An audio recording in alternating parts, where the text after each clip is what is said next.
controles sanos y miramos retrospectivamente hacia atrás si han estado expuestos o no a un determinado factor de riesgo. Partimos de casos y controles sanos, casos enfermos y miramos retrospectivamente si han estado expuestos o no a un factor de riesgo. Como siempre miramos hacia atrás, siempre los estudios de casos y controles son retrospectivos, siempre. Como son retrospectivos, no podemos calcular incidencias, no podemos calcular casos nuevos, son retrospectivos, vamos hacia atrás. ¿Cómo vamos a considerar que algo es nuevo si estamos mirando hacia el pasado? Como vamos mirando hacia el pasado, no podemos calcular incidencia. Como no podemos calcular incidencia, no podemos calcular un riesgo relativo. Y la medida de asociación que utilizamos en el estudio de casos y controles es la asociación.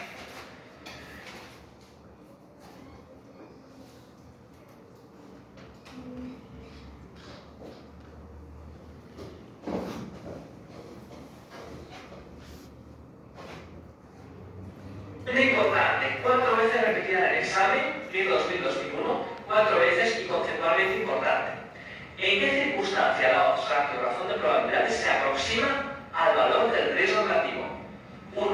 Cuando la prevalencia de uso de factor de estudio es elevada. 2. Cuando se trata de una enfermedad poco frecuente. 3. Cuando se trata de una enfermedad crónica. 4. Cuando el diseño del estudio es experimental. 5. Cuando se trata de una enfermedad aguda. La odds ratio y riesgo relativo se aproximan en su valor cuando se trata de enfermedades poco frecuentes, por lo que es lo mismo cuando la prevalencia de la enfermedad es baja. Fija este concepto importante. La odds ratio y el riesgo relativo se parecen mucho cuando la prevalencia de la enfermedad es baja o cuando hablamos de enfermedades poco frecuentes.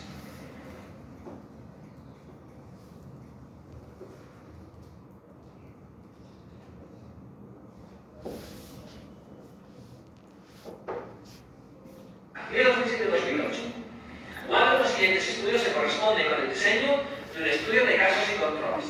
Nos van a decir las opciones de diferentes diseños y vamos a ver si son casos y controles o no. 1. Seleccionamos un grupo de pacientes diagnosticados de granulocitosis y un grupo control de pacientes del mismo hospital con otras enfermedades hematológicas. Comparamos a los 2 años en ambos grupos la proporción de pacientes que sobreviven. Comparamos a los 2 años prospectivo casos y controles. No. 2. Seleccionamos un hospital en el que han ocurrido una serie de casos de legionellosis y como control otros hospitales en ningún caso. Comparamos la temperatura del agua en los depósitos de agua caliente de cada hospital. Seleccionamos una serie de casos de legionellosis y otros hospitales sin legionellosis y la temperatura del agua para nada. 3. Seleccionamos un grupo de diabéticos e hipertensos en tratamiento con enalapril y otro grupo con las mismas enfermedades en tratamiento con diuréticos. 2 grupos de tratamiento. Comparamos en ambos grupos los valores de proteinuria después de 6 meses de tratamiento. Prospectivo, casos y controles, nunca. 4. Seleccionamos una muestra de sujetos que han tenido un resultado positivo en un control de alcoholemia mientras conducían. Calculamos en este grupo la prevalencia de cardiopatía isquémica sintomática. Para nada. 5. Seleccionamos un grupo de pacientes diagnosticados de infarto agudo de miocardio, casos, y un grupo seleccionado de forma aleatoria procedente de la misma colectividad sin infarto, controles. Comparamos en ambos grupos la proporción de pacientes previamente expuestos a determinado inflamatorio prescriptivo. Perfecto. Seleccionamos casos, seleccionamos controles y miramos hacia atrás si han estado expuestos o no a un tratamiento antiinflamatorio. A ver, quiero...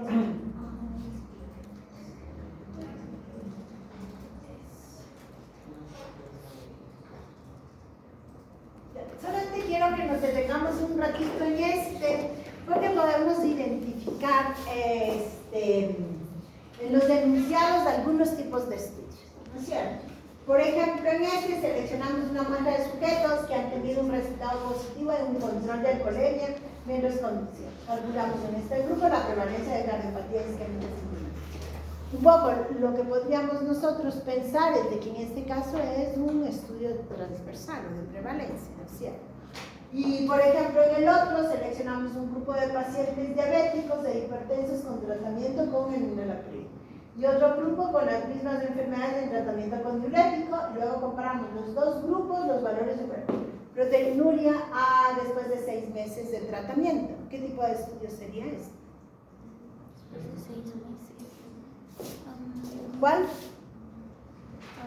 Dígame, no importa, ahorita que se el no puede ser casos y controles. La retrospectiva es el otro. ¿Cuál? Al revés de retro. A ver, si tiene un grupo, ¿cuál es? A ver, ¿qué tipo de estudio? Es que vimos también rápidamente, pero les dije los elementos básicos. Ese es un estudio experimental, porque están comprobando dos tratamientos, el uno, el enalapril, y el otro están viendo los mismos pacientes, pero con diuréticos. Entonces están viendo el efecto de los dos tratamientos sobre una variante. Entonces, lo que voy es de que y en claro, cuando ponen, en este ejemplo dice, seleccionamos un grupo de pacientes diagnosticados con infarto agudo de miocardio y otro grupo seleccionado de forma procediente de la misma colectividad sin infarto. Súper claro aquí los casos y los controles. ¿Por qué partimos de casos? Porque en el estudio de casos y controles comparamos personas enfermas con respecto a las personas sanas y se identifica en el pasado a qué factores de riesgo estuvieron expuestos. ¿Ya? Entonces vamos a ver de los elementos igual del estudio de casos y controles. Como acabamos de ver, y que igual habíamos visto, ¿no es cierto? Cuando hablábamos del estudio de corte. En el estudio de corte, la principal característica, recuerden que partimos de personas sanas y clasificamos en expuestos no expuestos. En el estudio de casos y controles que tenemos, personas enfermas que vamos a comparar con personas sanas. Y en ellos vamos a identificar de forma retrospectiva qué factores de riesgo es. Siempre recuerden que un estudio de casos y controles es retrospectivo.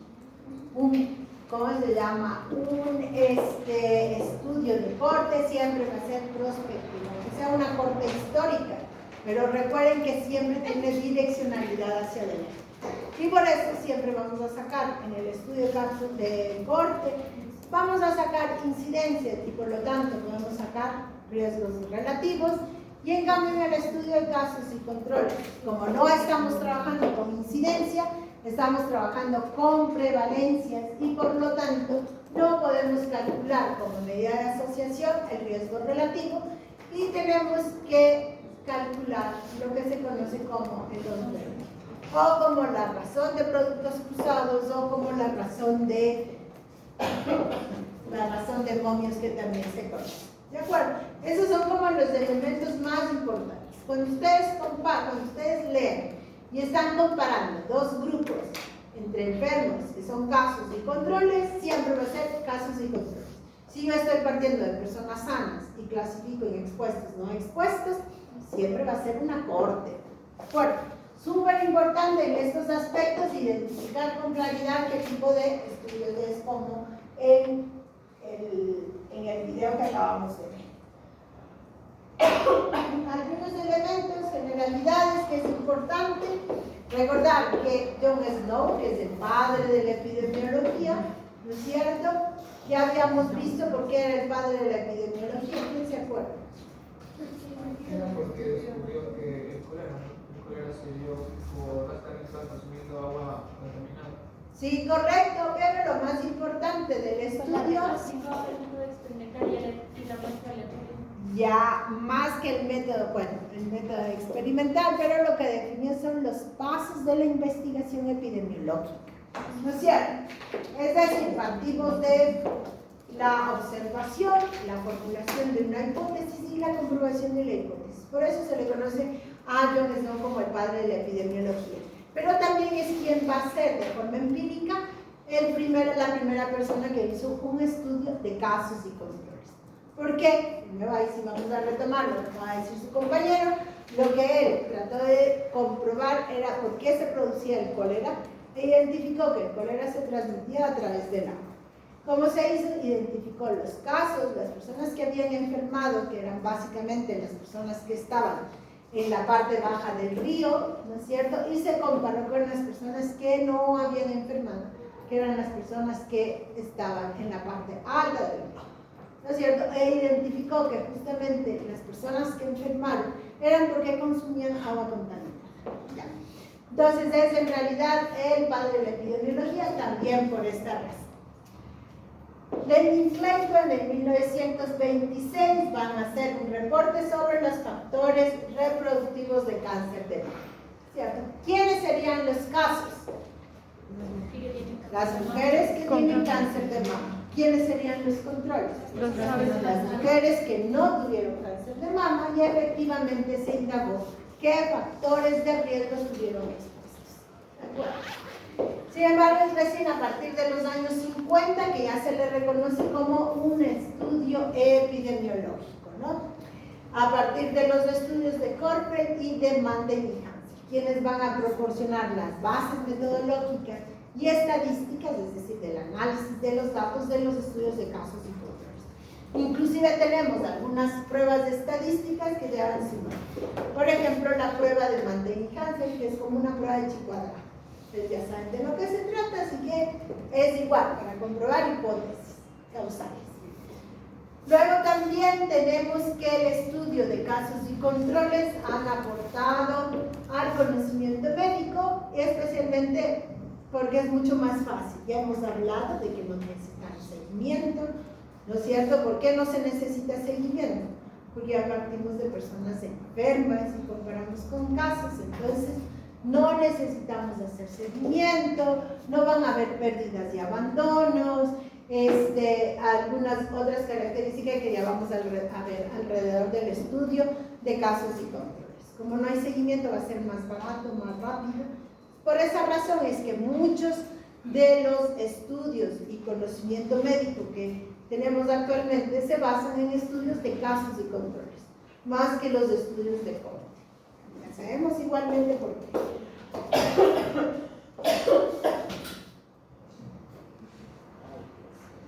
¿Ya? De nuevo, ¿qué es lo que hacemos? Estudio observacional analítico, recuerden de nuevo esto. Los estudios analíticos, el otro día, ustedes, ya les tenía ganas de matar, tenía ganas de ponerles cero. En uno de los, porque me dicen por qué. Porque en un estudio me pusieron que un estudio analítico es porque se hace análisis. Yo tengo ganas de matarles cuando responden y escriben esas cosas.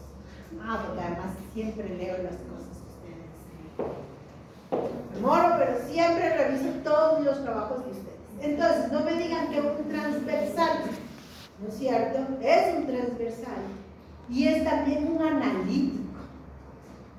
Graso error, chicos, no se pueden confundir. Un estudio transversal es un estudio descriptivo. Un estudio analítico es un estudio que nos va a permitir comprobar hipótesis causales. Pero un estudio de validación de pruebas diagnósticas no es un estudio analítico si les están diciendo que es un transversal. Cuidado. Bueno, no puede ser nunca analítico porque se realiza análisis de datos. Todos los estudios de análisis utilizamos análisis de datos. Y no es un descriptivo, o sea, me refiero a que la sensibilidad, la especificidad, los valores predictivos positivos y valores predictivos negativos, ¿no es cierto? También es parte del estudio descriptivo, pero no es analítico porque no estamos comprobando hipótesis causales. Un estudio, de nuevo, de validación de pruebas diagnósticas no es un estudio causal. Claro, con esos errores conceptuales que ustedes ponen en los trabajos y más aún en los exámenes. Cuidado con eso.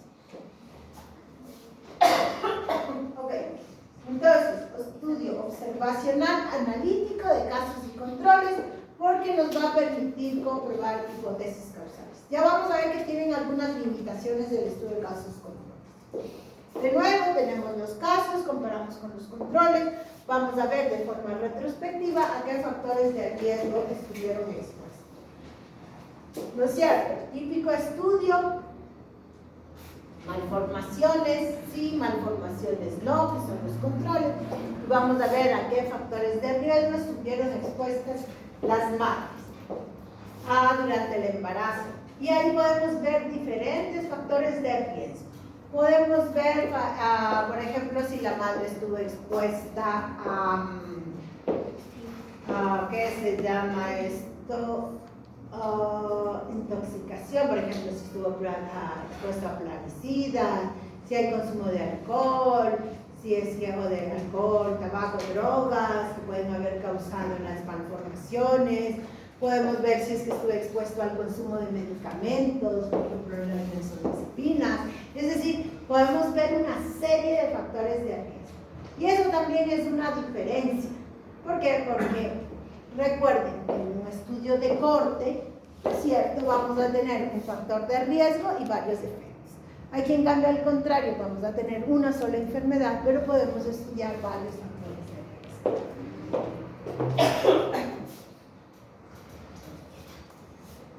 Dice el papel de los estudios de casos y controles en la evaluación epidemiológica de hipótesis delimitada por las dificultades en cuanto a la interpretación del tipo de evidencia aportada.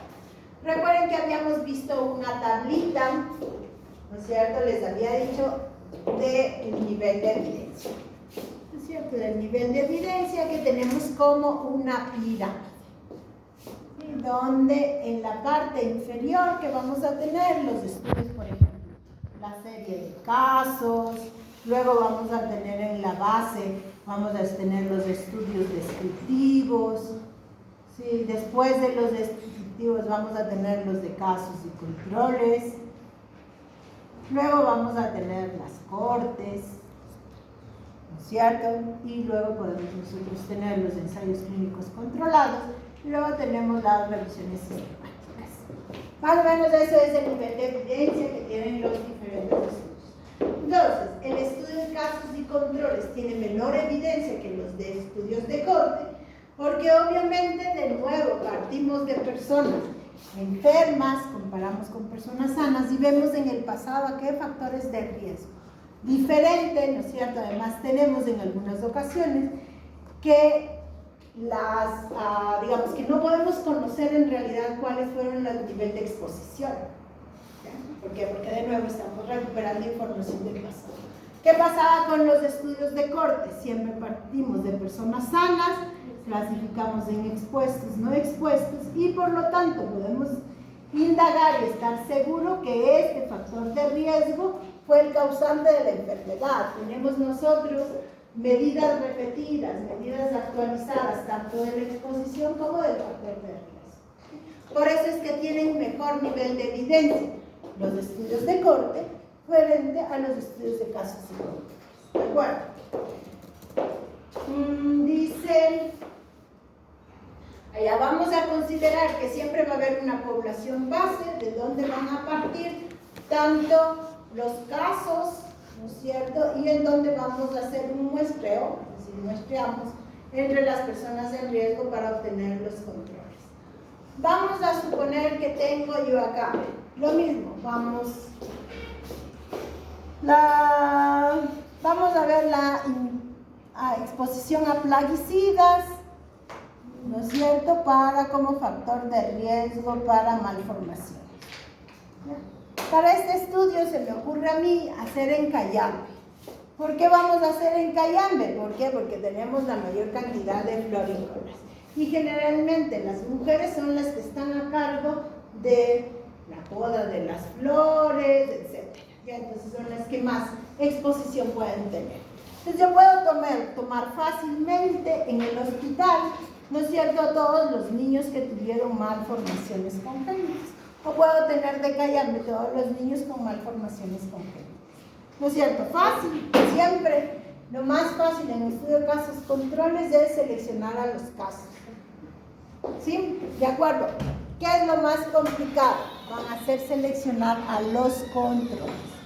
¿Por qué? Porque se supone que yo tengo una población de donde me van a salir los casos y de donde deben salir los controles. Como les digo, los casos súper fáciles, ¿por qué? Porque son las personas enfermas. Pero ¿cómo hago con los controles? Tendría que muestrear todo Cayambe para hacer una selección aleatoria de los niños que nacieron sin malformaciones. ¿De acuerdo? Entonces, justamente a eso se refiere, que vamos a tener una población base de donde van a salir los casos y los controles. ¿Sí? Dice, los casos aportan información respecto a la exposición en las personas que desarrollan la enfermedad, mientras que los controles aportan información de la exposición en la población de donde proviene la ¿Cuándo se utilizan estudios de casos y controles? Cuando se quiere hacer investigación sobre factores de riesgo, asociación con diferentes tipos de enfermedades, con las crónicas, pero también se pueden aplicar con los estudios de enfermedades transmisibles. Y aquí es importante que podemos nosotros, que los estudios de casos y controles se pueden realizar cuando estamos frente a una epidemia o frente a un brote.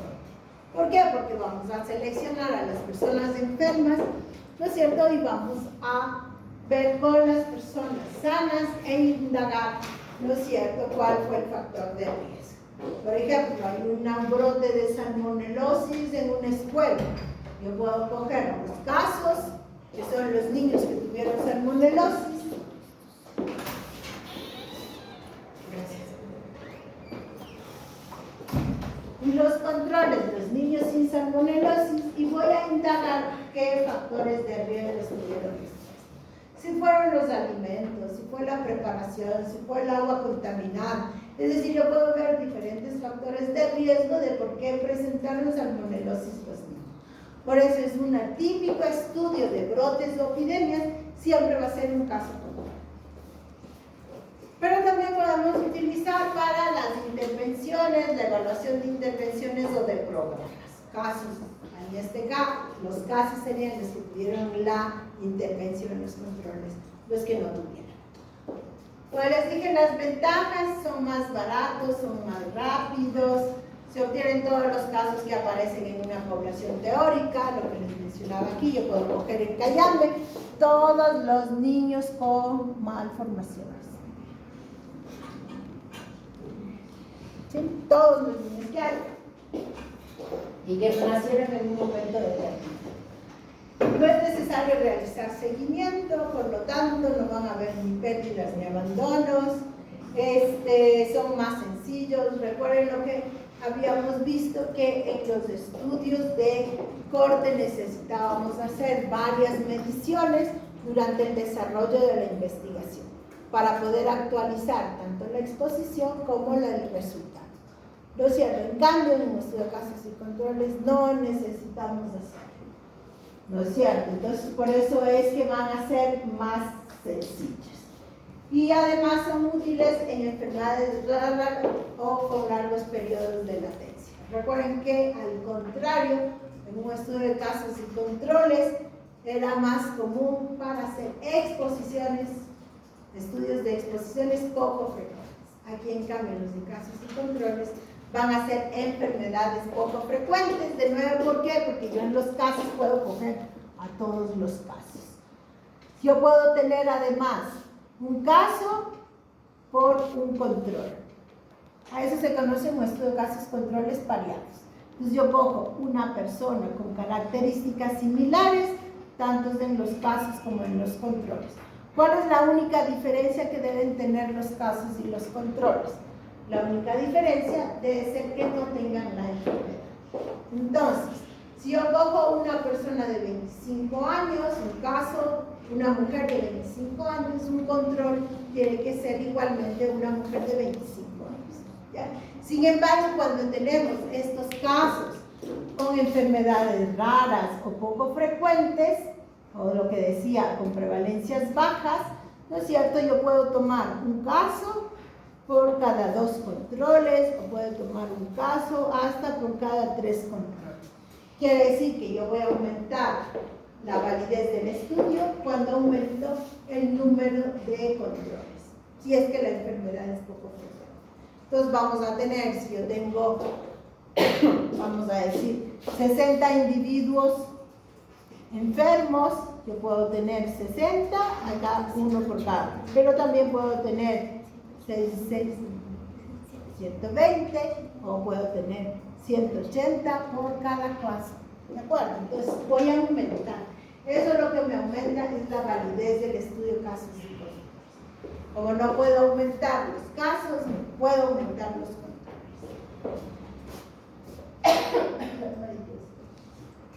Ya les había mencionado que pueden estudiar una variedad de exposiciones. O sea, a diferencia de los controles, que podíamos estudiar varios eventos del mismo factor de riesgo. Recuerden que habíamos de, el hábito de fumar puede producir cáncer, pero puede producir infarto, puede producir enfermedad respiratoria crónica, puede EPOC, etc. Entonces, era más eficiente estudiar varias enfermedades que se desarrollan a partir del mismo factor de riesgo. Aquí, al contrario, ¿qué es lo que vamos a tener? Una sola enfermedad, pero podemos indagar varios factores de riesgo. Factores de riesgo maternos, factores de riesgo del medio ambiente, sí, podemos estudiar varios. ¿Cuáles son las desventajas? Que no son adecuadas cuando el desarrollo de la enfermedad altera los niveles de la exposición que se están intentando determinar. Es decir, no tenemos nosotros certeza de cuánto pueden modificar los propios factores, la propia enfermedad, los niveles de exposición. Y aquí viene un tema que ya habíamos un poco hablado. Mayor propensión de sesgos. Recuerden que tenemos los sesgos, se refieren a los errores sistemáticos. Y los errores sistemáticos, recuerden que tienen que ver con el método y la forma de ejecutar el estudio. ¿Ya? Entonces, tiene mayor propensión de sesgos sistemáticos. Recuerden algo que les había mencionado alrededor de los sesgos, de los errores, aleatorios, ¿no es cierto? Que siempre que calculamos muestra, vamos a tener errores aleatorios. ¿Cómo podemos controlar el error aleatorio? Que ya vamos a ver un poco más adelante, es cuando aumentamos el tamaño de muestra, es la única forma. Y cómo en cambio controlamos los errores sistemáticos, haciendo bien el estudio, haciendo bien un protocolo. Pero también es importante que denunciemos, es decir, anunciemos cuando hacemos una investigación los probables errores sistemáticos que hayamos cometido, porque siempre van a haber, podemos disminuir, pero no significa que podemos eliminar por completo los errores, ni el aleatorio ni el sistemático. Dice, vamos a tener mayor propensión de sesgos de información. La información se recoge después de que los casos desarrollaron la enfermedad. Sesgos de información. ¿Cuáles son los principales sesgos de información que tengo?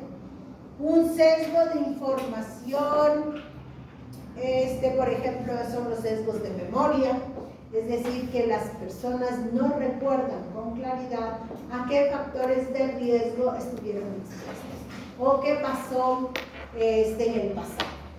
Si ustedes muchas veces no se acuerdan lo que hicieron la semana anterior, ni lo que revisaron, ni lo que hicieron, imagínense si tuviéramos que indagar alrededor a personas, ¿no es cierto?, que tengan que recordar hace 2, 3, 4, 5 años. Pues no hay ese sesgo de memoria, que es súper importante cuando hacemos investigación.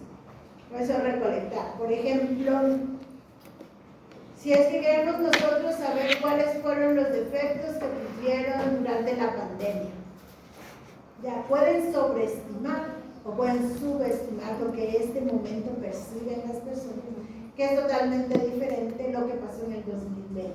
Hoy estamos en el 2026. Las percepciones cambian, ¿no es cierto? Los eventos a los que estuvieron expuestos o cómo vivieron, el aislamiento, la soledad, etcétera, va a ser diferente a lo de hoy. Entonces es súper difícil el recuperar las memorias. Por eso es que pueden haber sesgos de información, pueden haber también los sesgos del observador, súper importante también, porque aunque nosotros digamos en los estudios los investigadores deben ser totalmente efectivos y totalmente neutros, no existe la total neutralidad. ¿Sí? Porque siempre van a querer demostrar que sus objetivos, sus hipótesis son verdaderas. Y también puede suceder en el caso de los sesgos del observador, ¿no es cierto?, que por ejemplo se mida de diferente forma las personas que están sanas a las personas que son enfermas. Entonces hay tendencias de evaluar de diferente forma a los sanos que a los enfermos, ¿ya?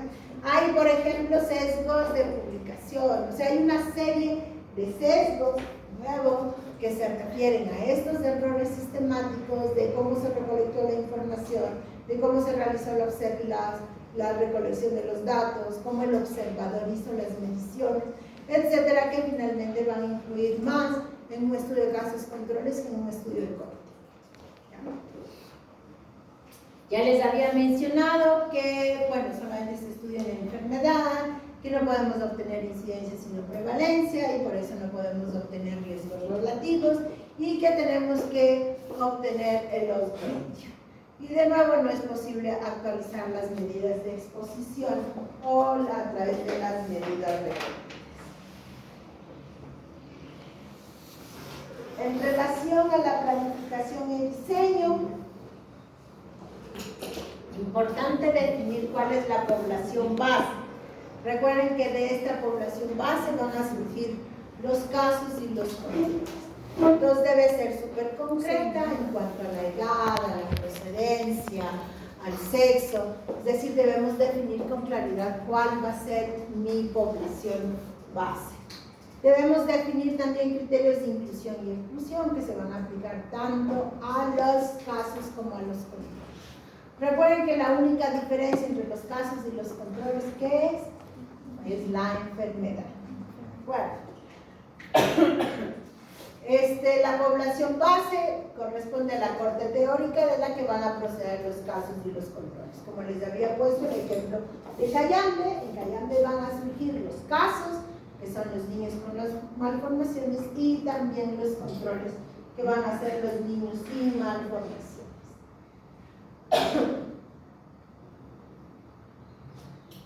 La definición y selección de casos, establecer cuál es exactamente la definición de caso. Es decir, tenemos que, por ejemplo, una persona con diabetes, me voy a inventar. ¿Cuál sería la definición de en caso de diabetes? Personas que tengan una hemoglobina glicosilada mayor de 7 o que haya sido, no sé, bueno, Glucosa postprandial. también la glucosa postprandial, puede ser también que las encuestas o que el diagnóstico médico. Lo que voy es de que van a haber pruebas de laboratorio o pruebas diagnósticas que nos definan al caso, ¿sí? Y que debemos tener claro.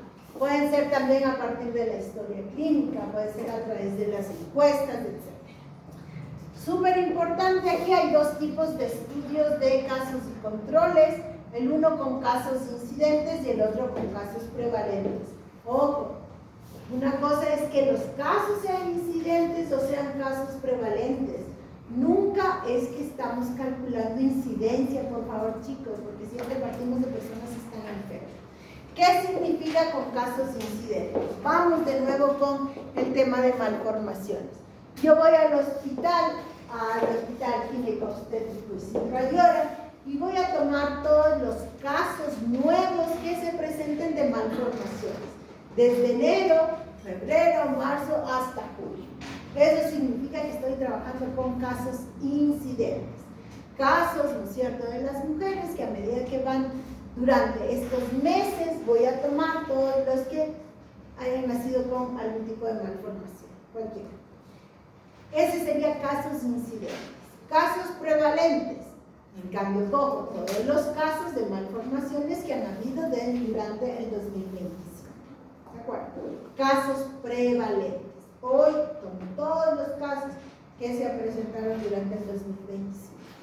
Igual, sigue siendo un estudio de casos controles, igual yo tengo que seguir obtener odds ratio, no puedo calcular riesgo relativo, porque siempre nos vamos a referir al pasado, a qué factores de riesgo estuvieron expuestos. ¿De acuerdo?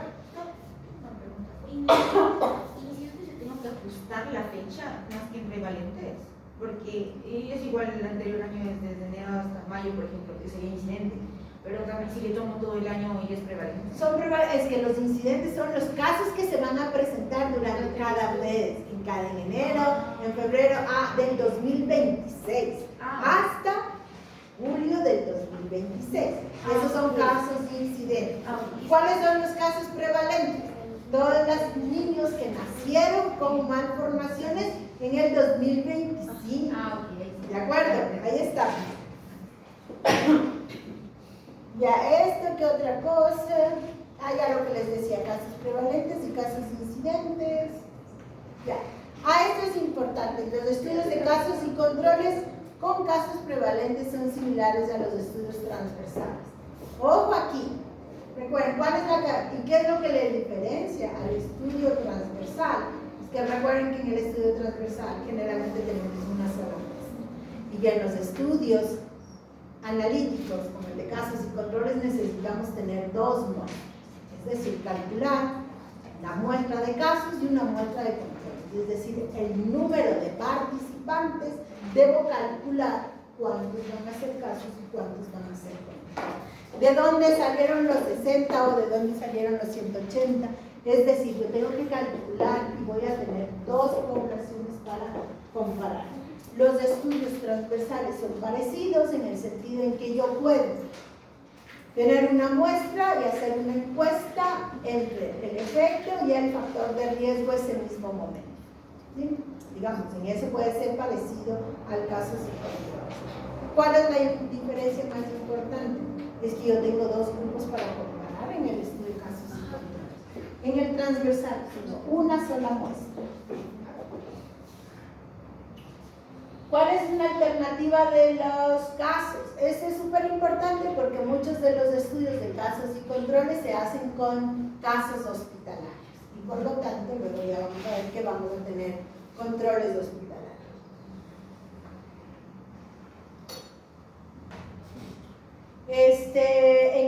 En la definición y selección de controles, ya les había mencionado que deben tener los mismos criterios del caso, excepto los de la enfermedad. Debe ser la misma población de donde provienen los casos y los controles. Y acá pueden ser controles poblacionales, controles hospitalarios o sujetos fallecidos. Controles poblacionales, ya un ejemplo con respecto a Cayambe. Como yo muestreo a todos los niños de Cayambe y hago una muestra representativa de los niños sanos. ¿De acuerdo? Que son los controles. Esos son los poblacionales. Muestra aleatorio de la población base. Es decir, de dónde provienen los casos y los controles. Sin embargo, lo más común, porque lo más difícil es hacer un muestreo poblacional de controles, entonces lo que se hace es trabajar con controles hospitalarios. Por ejemplo, lo mismo que en el hospital, voy al hospital Isidro Ayora, y le voy a tomar todos los casos, es decir, todos los niños con malformación. Pero también puedo tomar de ahí mismo todos los niños que nacieron sin malformaciones. ¿De acuerdo? Entonces ahí son casos hospitalarios y controles hospitalarios. ¿Ya? Puedo también, por ejemplo, voy a hacer el estudio con cáncer de mama. Voy a agarrar el marín, voy a tomar a todas las mujeres que tienen en un momento dado diagnóstico de cáncer de mama. ¿Cuáles serían los controles? Debería tomar del mismo hospital, pero probablemente de mujeres hospitalizadas por cualquier otra cosa diferente que no sea cáncer. Por ejemplo, voy a tomar a las mujeres que tuvieron una fractura, o voy a tomar a las mujeres que están en el hospital por, no sé, por diabetes, ¿de acuerdo? Entonces puedo tomar casos hospitalarios, casos y controles hospitalarios, como les decía, que son los más comunes.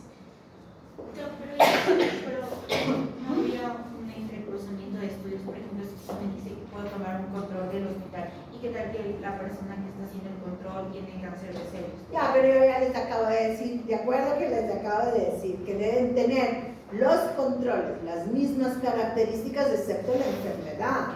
Es decir, lo voy a descartar. Si tiene la enfermedad ya no puede ser nunca un control. Y una pregunta, ¿alguien nos sería para el control, así como usted dice, cuando dice lo de la fractura, sería solo mujeres fracturadas, no se puede combinar mujeres con fractura y que... Claro, depende del número, ¿no? Depende del número de pacientes que necesites, puedes tomar de diferentes servicios. Pero garantizando que obviamente no tenga ninguna relación con la enfermedad. O sea, no, pero lo que yo digo es que pues, pueden haber mujeres por, en el, o sea, de razón hospitalaria, pero de causas diversas. Sí. Sí. Con que no sea, Ah, que no saca. que no sea la que estás estudiando, ¿no? Y otra cosa que es súper importante son los fallecidos. Cuando yo quiero hacer estudios sobre el sistema sanitario, es decir, cuáles son los problemas del sistema de salud, yo puedo trabajar con casos fallecidos. Por ejemplo, cuando hubo el COVID, puedo hacer un estudio de casos controles con personas que fallecieron por COVID y comparar con personas que no fallecieron, es decir, personas enfermas, e indagar qué fue lo que les llevó en el uno a las muertes y en el otro no fallecieron. Pero los dos estuvieron enfermos. Claro, sí, Ajá. pero ahí estamos comparando, como digo, con el sistema de salud. Puede ser por COVID, con el N1H1, porque qué sé yo, quiero saber si es que hubo atención a tiempo, si la atención fue oportuna o no fue oportuna, en los casos de las personas que fallecieron frente a las que no Es fallecieron. un factor de riesgo que llevó a la muerte. Exactamente, un factor de riesgo que llevó a la muerte en los casos, ¿ya? Que son las personas que tenían la enfermedad, ¿sí? Este también se hace, como digo, cuando se quiere evaluar el sistema sanitario. ¿Qué pasó en el hospital que llegaron a fallecer, ¿no es cierto? O en un estudio de brotes o epidemias también. Puedo yo tener a las personas enfermas versus las personas que murieron por la misma enfermedad y que llegó a la muerte. Pero tendríamos que saber, o sea, la causa de muerte. Si no sabemos la causa de muerte. Claro, por supuesto, es que los casos son, pero por eso te digo, ¿cuáles van a ser los casos? Las personas que fallecieron por COVID. ¿Cuáles son los controles? Las personas que estaban enfermas por COVID, pero que no fallecieron en el hospital para ver cuáles son esos factores. Esto generalmente se hace para poder hacer medidas de intervención en el hospital. Queremos mejorar, queremos saber qué pasó, ¿no es cierto? Por ejemplo, en estos estudios de brotes de epidemias que llegaron a la muerte. Debe haber pasado algo que haya ocasionado la muerte en los individuos. ¿Sí? Y eso es lo que se trata de estudiar en indagar. Otra alternativa son los vecinos, es decir que esta es una alternativa para la selección de controles poblacionales. Se toman, ¿no es cierto?, los vecinos de las pacientes. O los pacientes también los sujetos nombrados por los casos, que pueden ser compañeros o amigos. ¿Cuál es el problema? Que generalmente el comportamiento va a ser muy similar con los amigos. Uno se junta con los amigos porque tienen ciertas características muy comunes, que acá pueden estar asociadas a la exposición. En caso a la exposición, ¿cómo vamos a medir? Podemos hacer igual entrevistas, exámenes, lo que ya les había mencionado, puede estar influenciado por ser caso, por ser control. Es decir, se recolecta, se ha visto varios estudios, han hecho, para ver que efectivamente hay diferentes formas de medir a las personas sanas que a las personas enfermas. Es decir, se manejan de diferente forma los casos que los controles. Ya hemos hablado alrededor de los sesgos del observador, ¿no es cierto?, que también se van a ver influenciados por la forma de cómo evalúa el investigador. Lo que dicen en algunos casos que hay personas que tienden, cuando evalúan y tienen los valores a redondear, de nuevo, los valores de las pruebas de laboratorio, y algunos investigadores tienden a redondear al valor mayor y otros en cambio tienden al valor menor. Entonces esas cosas influyen definitivamente en el resultado de los estudios. ¿Ya? Y los sesgos de respuesta que también ya les había comentado, ¿no? Es decir, que las personas van a tener diferente forma de percibir los eventos del pasado. ¿Qué fue? ¿Cuál va a ser la respuesta? A esos son los sesgos, que también son conocidos como errores históricos. Y finalmente, ¿cuáles medidas? Como no podemos obtener riesgo relativo, vamos a obtener como medida de asociación el OR. Al OR se le conoce como razón de productos cruzados, y aquí es importante que siempre vamos a multiplicar, ¿no es cierto?, en forma de cruz. Entonces, en el numerador vamos a multiplicar A por B, ¿no es cierto?, A por D, ¿no? Y en el denominador vamos a tener C por B. ¿De acuerdo? Entonces hacemos una cruz, numerador y denominador. Por ejemplo, el OR acá tenemos entre la exposición que es el hábito del tabaco y aquí el asbesto. Vamos a interpretar igual como interpretábamos el riesgo relativo. Es decir, en este caso las personas que están expuestas al tabaco tienen 8.1 veces mayor riesgo de tener cáncer. ¿No es cierto?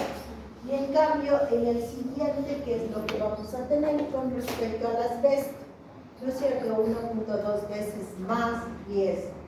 Recuerden que generalmente cuando tenemos valores muy cercanos a 1, es mejor poner que no hay asociación. ¿Sí? Medida de asociación en los ratios, en lugar del riesgo relativo, porque estamos trabajando con prevalencias. Y como medidas de inferencia estadística tenemos igual el intervalo de confianza, tal como habíamos visto intervalos de confianza en el riesgo relativo, exactamente igual, si está incluido el 1 o no está incluido el 1, y las medidas y el chi cuadrado como medida de confianza. ¿Y si es menos de 1 es un factor protector? Ajá. Si es un valor menor de 1 va a ser un factor de protección, así es. De acuerdo, entonces, como les digo, ¿cuál es la única diferencia que vamos a tener en el estudio de casos y controles? Va a ser en la medida de asociación de cómo calculamos. Pero las medidas o los métodos estadísticos de inferencia siempre va a ser estimación y contraste igual que en el estudio de corte, con la interpretación similar, etc.